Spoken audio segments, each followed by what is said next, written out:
ददाहि विशालायां चत्वार ऋषयो मला सत्संगार्थं समायाता ददिशुस्तत्र नारदम्। एक बार की बात है, श्री नारद जी महाराज देखो बद्रीनाथ धाम में आज भी भगवान नर नारायण का पूजन करने आते हैं। प्रेम से बोलो श्री राधे। नारदो देव दर्शन।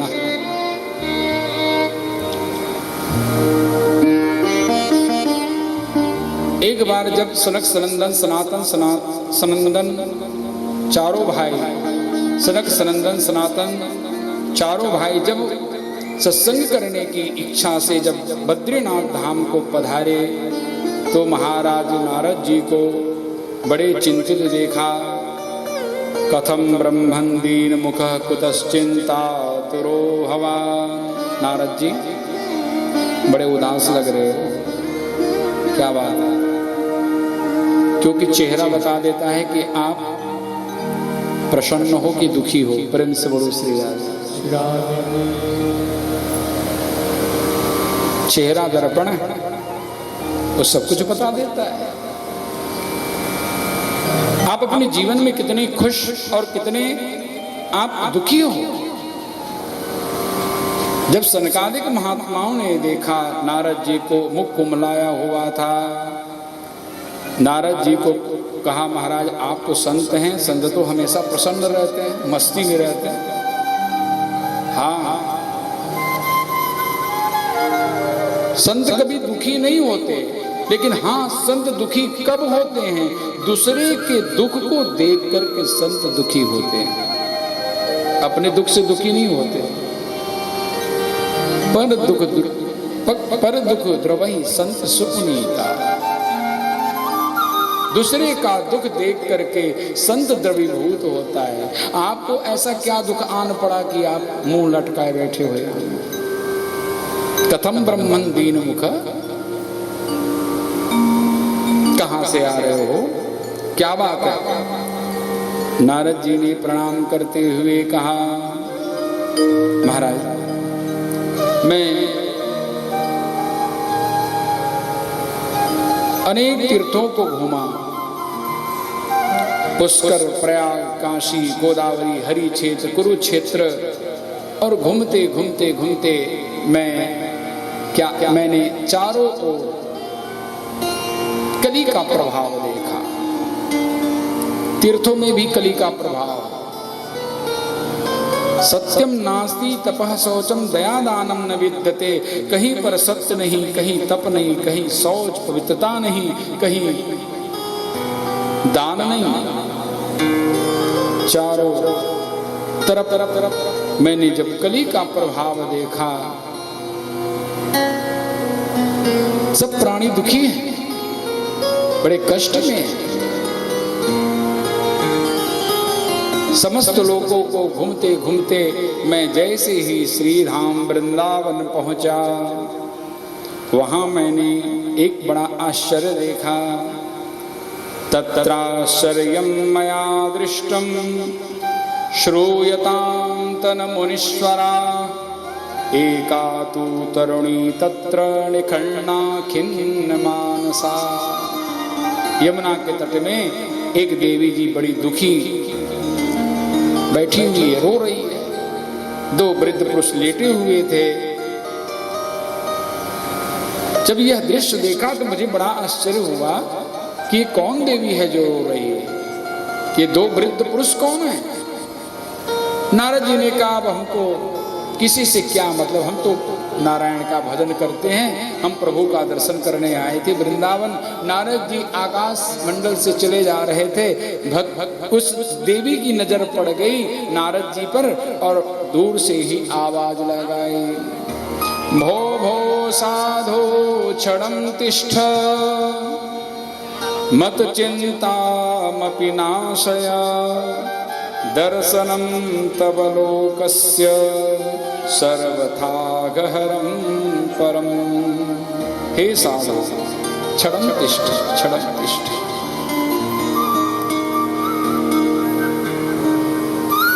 मैं कहा करता हूं कि अन्न का कण और सत्संग का क्षण कभी व्यर्थ नहीं होना चाहिए। प्रेम से बोलो श्री राधे। अन्नम ब्रह्म, अन्न ब्रह्म है, उसका अपमान मत करो। अन्न के एक एक कण का बड़ा महत्व है। आप लोग यहां प्रसाद जो प्राप्त करेंगे इस महायज्ञ का, तो ध्यान देना कि अन्न के कण का अपमान ना हो, उसका सम्मान करो। और सत्संग का क्षण अमूल्य होता है। सत्संग का एक निमेष, एक क्षण कल्याण कर देता है। सत्संगति अत्यंत दुर्लभ है। देवी ने आवाज लगाई, क्षणम तिष्ठ मत चिंता विनाशय। मेरी चिंता का आप नाश करें। आप जैसे संत के दर्शन करने से समस्त पाप मिट जाते हैं। क्षणम तिष्ठ सत्संगति दुर्लभ संसारा, निमिष दंड भरी एको बारा। सत्संग का एक क्षण भी कल्याण कर देता है। देखो लंकनी का पूरा जीवन बदल गया। हनुमान जी ने जो मुक्का लगाई ना लंकनी को, ये सत्संग का मुटका था। मुठिका एक महाकपि हनि। फिर लंकनी हनुमान जी से क्या बोली? क्या बोली? तात मोर अति पुण्य बहुता। तात मोर अति पुण्य बहुता। देखे उनयन राम कर दूता। देखे उनयन राम कर दूता। देखे उनयन राम कर दूता। देखे उनयन राम कर दूता। तात मोर अति पुण्य बहुता। तात मोर अति पुण्य बहुता। लंकनी का जीवन सुधर गया। सत्संग का जब मुटका लगता है जीवन में ना, तो जीवन सुधर जाता है। लंकनी कहती है, तात स्वर्ग अपवर्ग सुख धरी तुला एक अंग। तोलन ताहि सकल मिली जो सुख लो सत्संग। लो मात्र क्षण मात्र का सत्संग की बराबरी स्वर्ग का सुख नहीं कर सकता, मोक्ष का सुख भी नहीं। नारद जी ने पूछा, कहा देवी आप कौन हैं? कहा अहम भक्ति, मैं भक्ति हूँ। अच्छा ये दोनों जो लेटे हुए हैं वृद्ध पुरुष कौन है? कहा ये मेरे पुत्र हैं ज्ञान वैराग्य। अहम भक्ति ख्याता इमौ में तनयो मतौ। ज्ञान वैराग्य नामानो काल योगेन जर्जरौ। भक्ति माता कहती है महाराज काल योग के द्वारा ये दोनों पुत्र मेरे जर्जर हो गए हैं, वृद्ध हो गए हैं। दक्षिण भारत में प्रकट हुई, कर्नाटक में बढ़ी,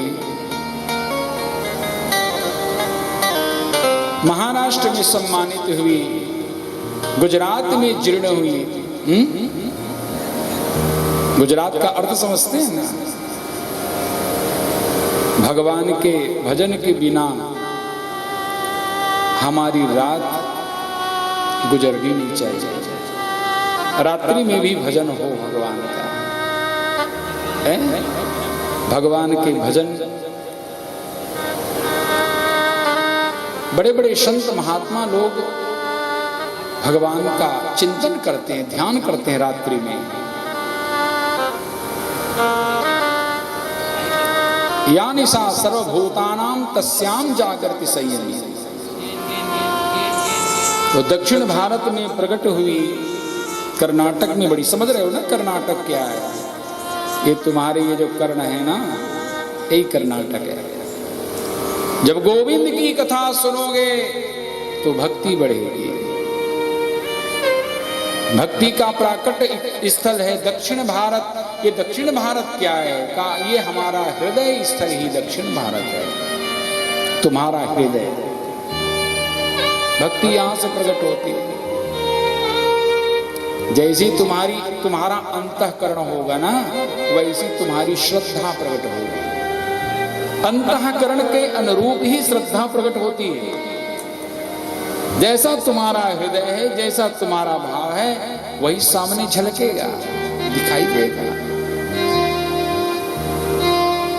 भक्ति हृदय में प्रकट होती है। ये प्राकट्य स्थल है दक्षिण भारत, हृदय। कर्नाटक में बढ़ती है, अर्थात कानों से कथा सुनोगे, जिनके श्रवण समुद्र समाना, कथा तुम्हारे सुभग सरि नाना। प्रभु की कथा सुनते रहोगे तो कथा सुनते सुनते ध्यान देना, ये इन कर्ण रंध्रों से भगवान की कथा रस हमारे हृदय में प्रवेश करेगी। और फिर देखिए उस कथा रस के माध्यम से फिर मेरे बांके बिहारी तुम्हारे हृदय में प्रकट हो जाएंगे। कथा रस से प्रभु प्रकट हो जाते हैं। ये दो मार्ग हैं जिसके द्वारा भगवान हमारे हृदय में आते हैं। ध्यान देना, एक मार्ग है तुम्हारी आंख और दूसरा मार्ग है तुम्हारा कान। ये दो को शुद्ध रखो, दो को पवित्र करो, और हमारा दोनों ही दूषित है। आंखों से हम दूसरे में दोष देखते हैं, और किसी का देखे ना देखे लेकिन पड़ोसी का जरूर देखते हैं। प्रेम से बोलो श्री राधे। अपना दोष दिखाई नहीं देता।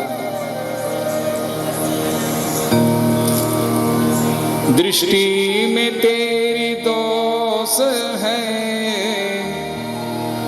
दुनिया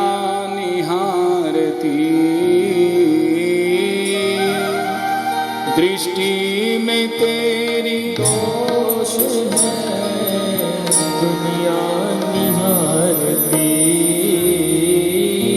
दृष्टि में तेरी दोष है, दुनिया निहारती।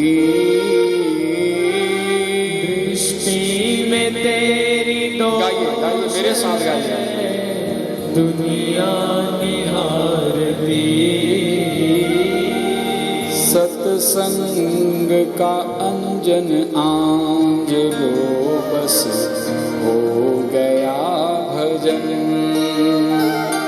सत्संग का अंजन आंज लो, बस हो गया भजन। समता का अंजन आंज लो, बस हो गया भजन। गाइए गाइए। समता का अंजन आंज लो, बस हो गया भजन। आदत बुरी सुधार लो, बस हो गया भजन। आदत बुरी सुधार लो, बस हो गया भजन। दूसरे में दोष देखना अपने आप में ही स्वयं सबसे बड़ा दोष है। हम केवल दूसरों के दोष देखते हैं। बुरा जो देखन में चला, बुरा न मिलिया कोई, जो दिल खोजा आपना, मुझसा बुरा।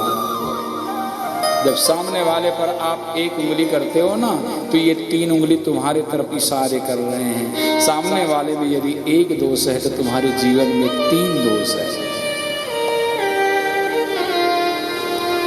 इसलिए दृष्टि में तेरी दोष है। हमारी आंखें ये दोष मिट जाए, दृष्टि में तेरी दोष है, दुनिया ने।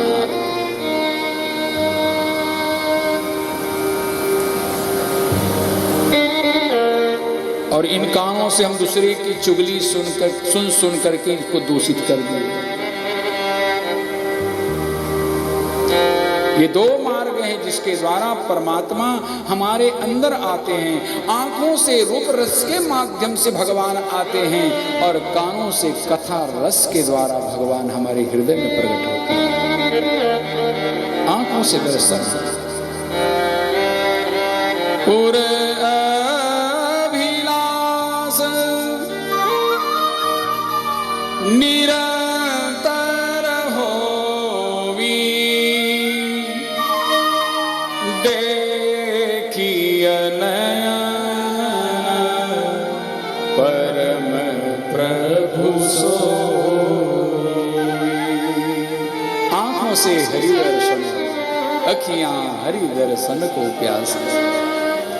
प्रभु को जब अपने आंखों में बसाओगे ना, प्रभु को निहारोगे तो तुम्हारी आंखें निर्मल होगी। फिर तुम अपनी आंखों से दूसरे में दोष दर्शन नहीं करोगे।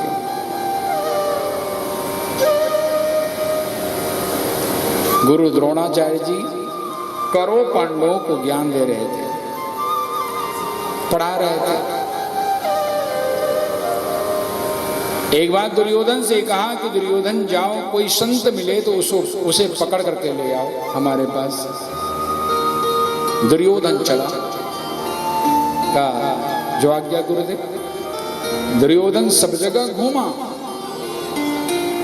लेकिन उसे कोई संत नहीं मिला। लौट करके आया और गुरुजी से कहा गुरुजी मुझे तो कोई संत ही दिखाई नहीं दिए, सब में ही मुझे बुराइयां ही बुराइयां नजर आई, सब में दोष ही दोष नजर आए, कोई मुझे संत नजर नहीं आया।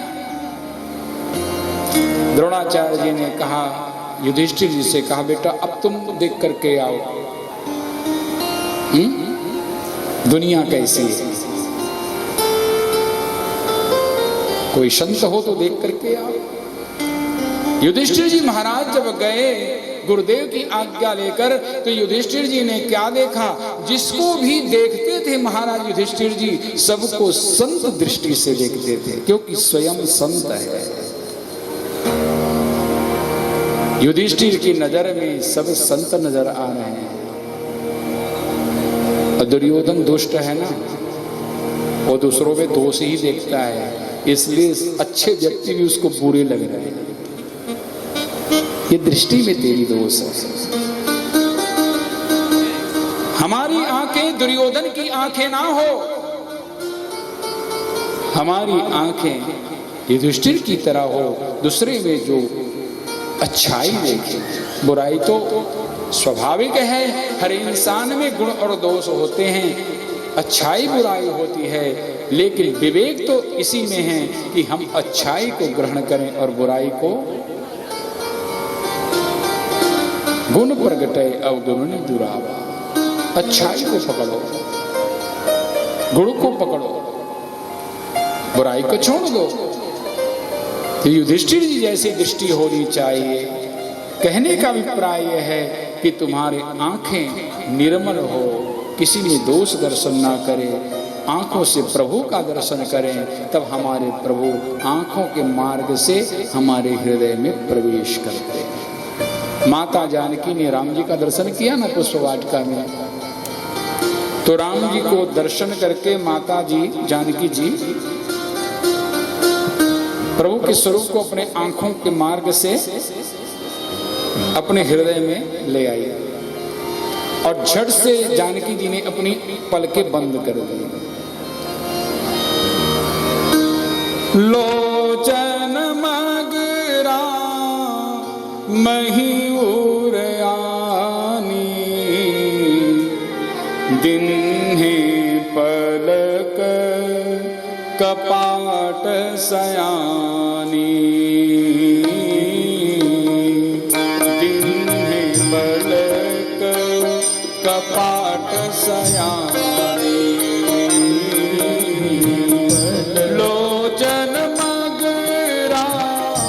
मयूर आनी, लोचन मयूर आनी, लोचन मगरा मयूर आनी, लोचन मगरा मयूर लानी, दिन्हे पलक कपाट सयानी,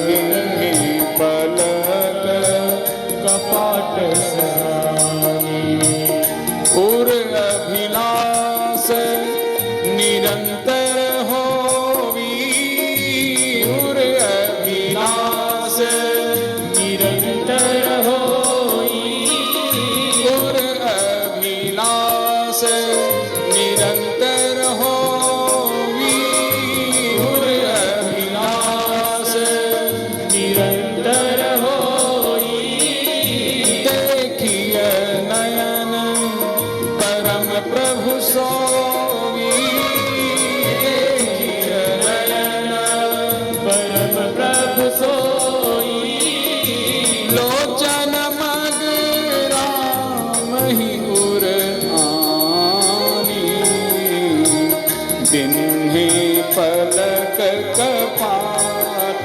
सयानी, दिन्हे पलक कपाट सयानी।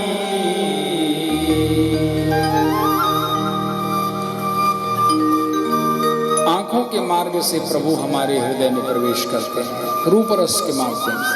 आप मंदिर जाते हैं, देवालय जाते हैं, तो प्रभु को पहले छक्कर के दर्शन करो।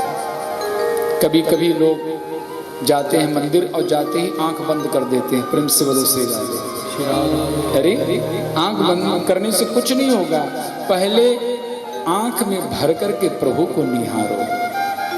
मंदिर जाते हो, देवालय जाते हो, तो पहले प्रभु को देखो तो सही। अब कोई व्यक्ति यदि दिन में 3 बार दर्शन करे और कोई यदि ये पूछ दे कि भैया जरा ये बताओ, कई लोग जाते हैं बिहारी जी का दर्शन करने वृंदावन, लेकिन कभी कभी जल्दबाजी में हम दर्शन करते हैं, बाहर निकल गए और कोई यदि पूछ दे भैया जरा बताओ बिहारी जी का आज कौन से ड्रेस, आज कलर है ड्रेस का, कौन से आभूषण पहने जरा बताओ, तो जिन्होंने दर्शन किया है वो नहीं बता पाता।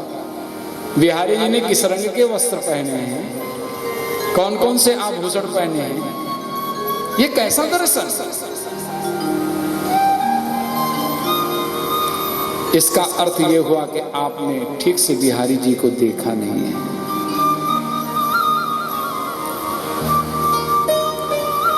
आंख भर करके दर्शन करो और प्रभु को निहार करके उसके स्वरूप को चरण से लेकर के मुखार बिंदु तक,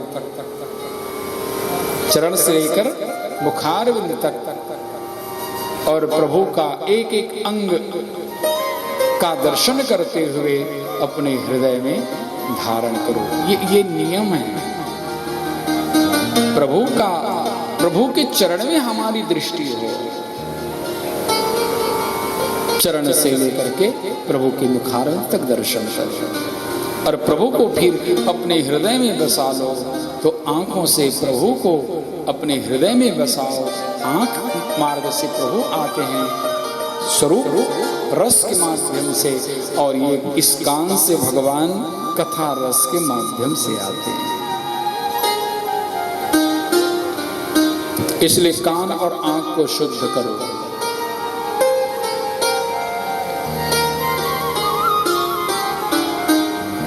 तो कर्नाटक क्या है, जिन कानों से कथा सुनी जाए, जितनी कथा सुनेंगे ना भक्ति बढ़ेगी। भक्ति माता कहती है कि